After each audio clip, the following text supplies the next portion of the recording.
ആയു no no ആരത്?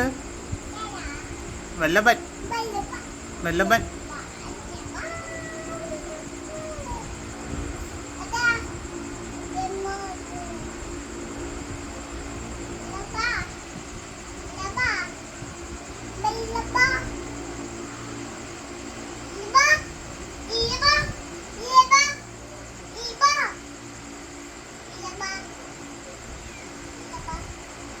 അപ്പൊ ആയുവിന്റെ cat എവിടെ?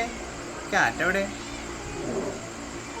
ക്യാറ്റ് അവിടെ ഉണ്ടല്ലേ ക്യാറ്റ്.